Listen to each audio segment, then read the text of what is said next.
There you go. Nice job. It is America's favorite pastime. There you go. Way to finish it. There you go. We'd love to watch it. Oh, come on now. Best pitch right here, right here. And live through it with our own sons, and sometimes even our daughters. Sammy got a cover on that.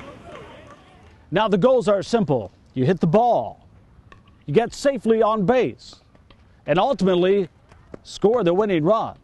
But there's another play both here on the diamond and in the dugout.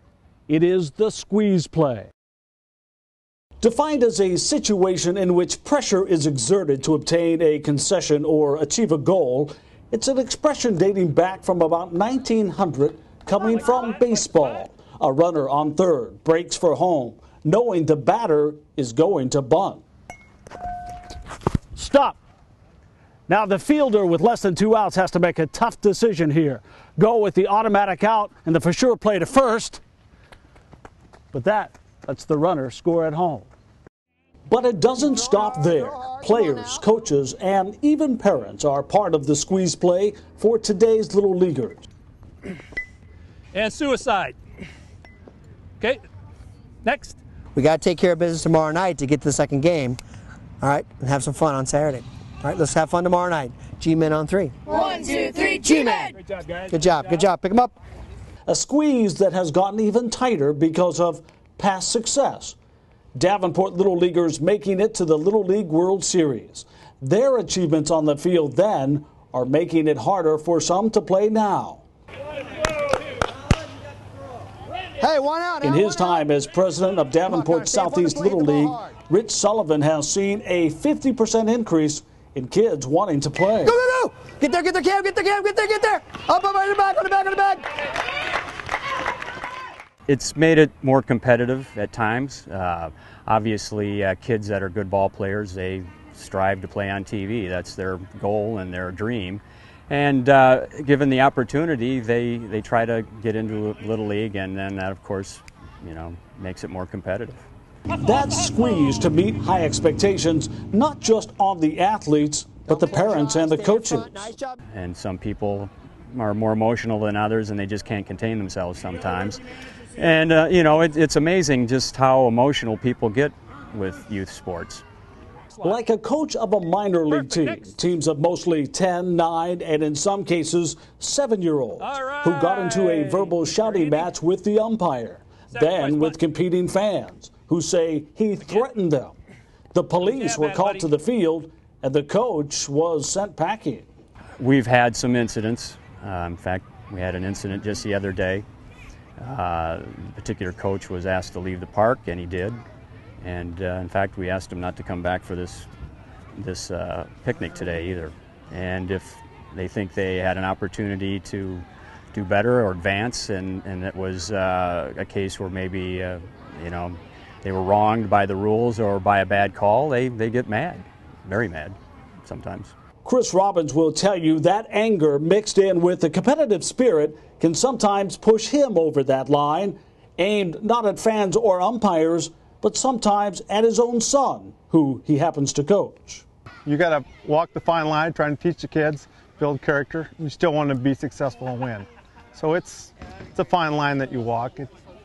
You push as hard as you can push, but sometimes you got to back off. But admits he crosses that line in the heat of battle. When I reflect back at night, there's stuff that I wish I wouldn't have done or said. Being competitive, trying to push him a little harder than I needed to push him. I'd say nobody's harder on another kid than your own kid. You're always pushing your kid to be the best. Or another kid, you'll probably let him slide because he's not yours. So it's, you find yourself apologizing when you get home for something that you might have done at the game. During the game, it is his wife, Michelle, who reminds him when he has gone too far with a shout of, "Chris, stop," from the stands. It grabs your attention. You realize that you've probably gone over the bounds a little, and you got to rein it back. Nobody wants to win more than the coach, but in the same respect, you got to make it fun for the kids to play the game.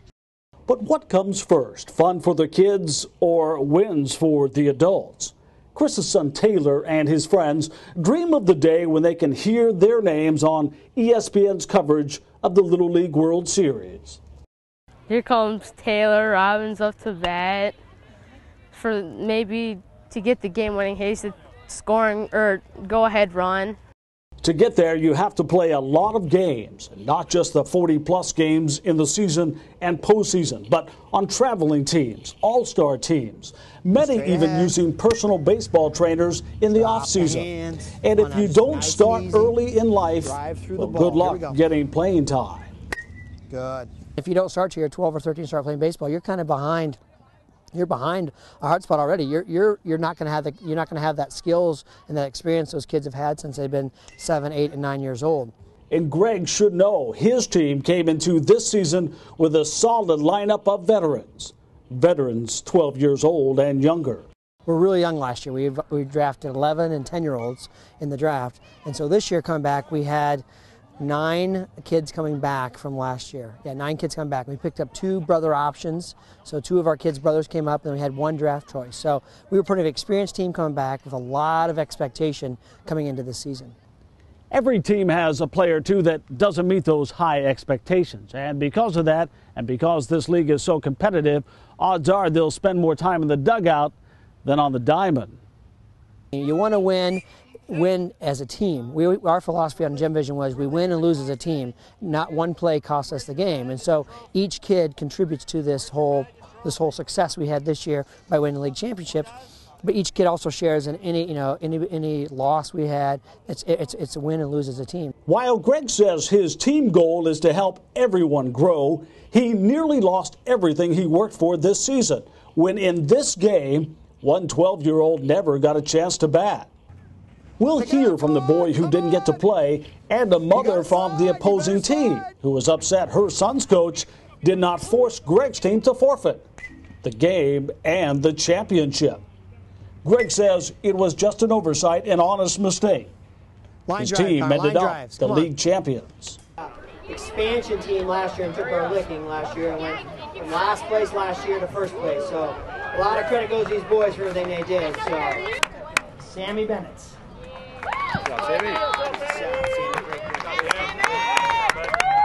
Connor CC Corlett. C squared. Nice job, Connor. Great season. Good job, buddy. Congratulations. So just how valuable are these trophies that end up displayed in your child's room, or in some cases in high-profile places in your living room? Valuable enough to risk long-term injury? Well, just about every parent and coach you ask will say no. But their actions may say something completely different, especially when the coach wants to squeeze a little more out of the star pitcher's young arm. I've seen those injuries of kids as 11 and 12 years old with elbow pain, shoulder pain, because they're overthrowing their arms, or they are trying to throw the curveballs and the knuckleballs that they really shouldn't be trying at this age because they're not developed physically enough to be able to handle that in their systems. He's talking as not just a coach whose son happened to be one of his strong pitchers, but as a physical therapist who sees the injuries off the field.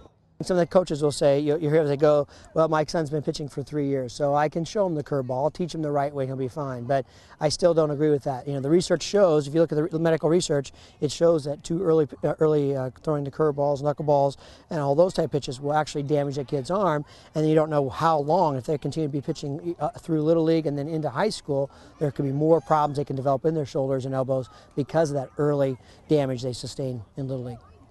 We'll hear from a player who made it to the Little League World Series years ago and has an arm injury that will likely be with him for the rest of his life. Beyond the injuries we can see, and despite the increase in Little Leaguers signing up to play, there are a growing number of young boys and girls who are tired of the pressure, giving up on sports, retiring, if you will, at age 10. Some trading it in for video games and adding to the growing number of obese children.